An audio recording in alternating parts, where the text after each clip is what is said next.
नमस्कार केमन आছেন সবাই। आज বানাবো শাপলা। তার জন্য আমি দুয়াটি শাপলা নিয়ে নিয়েছি। শাপলা ছোলার জন্য আলাদা করে কোনো রকম ছুরি বা বটির প্রয়োজন হয় না, এটা হাত দিয়ে মাঝখান থেকে ভাঙলেই এইভাবে ভেঙে যায়। এবার শাপলাগুলো আমার কাটা হয়ে গেছে। এবার এর মধ্যে আমি নুন মাখিয়ে কিছুক্ষণ রেখে দেব।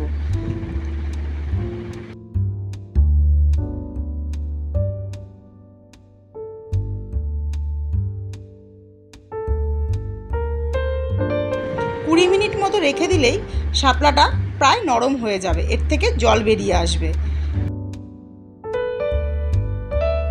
এবার কড়াইতে কিছুটা সর্ষের তেল দিয়ে দিলাম, তার মধ্যে দিয়ে দিচ্ছি কিছুটা চিংড়ি মাছ। চিংড়ি মাছগুলোকে আমরা একটু ভেজে নেব। তার মধ্যে দিয়ে দিচ্ছি নুন আর হলুদ। বেশিক্ষণ ভাজবো না, তাতে চিংড়ি মাছটা শক্ত হয়ে যাবে। এইভাবে কিছুক্ষণ ভালোভাবে চিংড়ি মাছটা ভেজে নিয়েছি। চিংড়ি মাছটা প্রায় ভাজা হয়ে গেছে, এবার তুলে নিচ্ছি।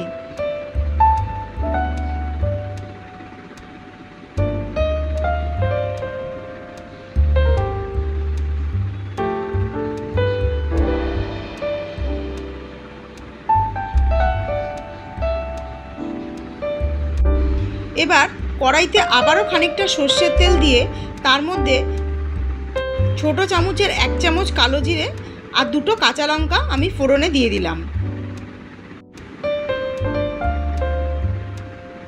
এরপর দিয়ে দিচ্ছি কিছুটা কোচানো পেঁয়াজ আর একটা বড় টমেটো, 4-5 কোয়া থেতো করা রসুন। এবার সব উপকরণগুলো একসাথে ভালোভাবে কষতে দিতে হবে। এইভাবে কিছুক্ষণ ভালোভাবে তেলের মধ্যে কষাতে হবে। এবার এর মধ্যে দিয়ে দিচ্ছি খানিকটা 1 চামচ মতো নুন, 1 চামচ হলুদ গুঁড়ো, 1 চামচ মতো কাশ্মীরি লঙ্কার গুঁড়ো, ছোট চামচের 1 চামচ জিরে গুঁড়ো। এবার ভালো করে সব উপকরণগুলো একসাথে মিশিয়ে কষতে দেব। যতক্ষণ না তেল ছেড়ে আসে ততক্ষণ এইভাবে ভালোভাবে কষাতে হবে। গ্যাসের ফ্লেমটা একটু হাইতে দিয়ে ভালোভাবে কষতে দেব।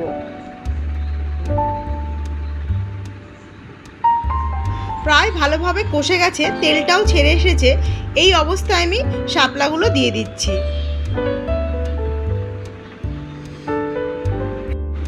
শাপলাগুলো যখন আমরা দেব তখন ভালোভাবে একটু জলটাকে চিপে দেব। যেহেতু আমরা শাপলাটাকে নুন দিয়ে মেখে রেখেছিলাম, সেহেতু এর থেকে প্রচুর পরিমাণে জল বেরোয়। এই জন্য হাত দিয়ে ভালোভাবে চিপে তারপরে শাপলাটাকে আমরা মশলাগুলোর মধ্যে দিয়ে মিশিয়ে নেব। এইভাবে কিছুক্ষণ ভালোভাবে মশলাগুলোর সাথে শাপলাগুলোকে কষাতে হবে।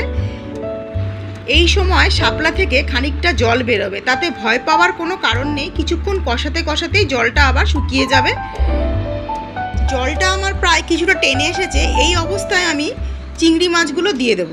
চিংড়ি মাছগুলো দিয়ে ভালোভাবে মিশিয়ে নেব আবারও।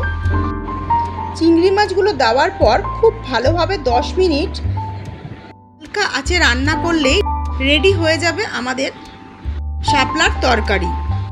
সব শেষে টেস্টের ব্যালেন্সের জন্য আমি দিয়ে দিচ্ছি সামান্য একটু চিনি।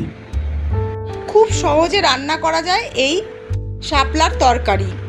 রেডি হয়ে গেছে আমার শাপলার তরকারি। কেমন লাগলো জানাবেন। ভালো থাকবেন, সুস্থ থাকবেন।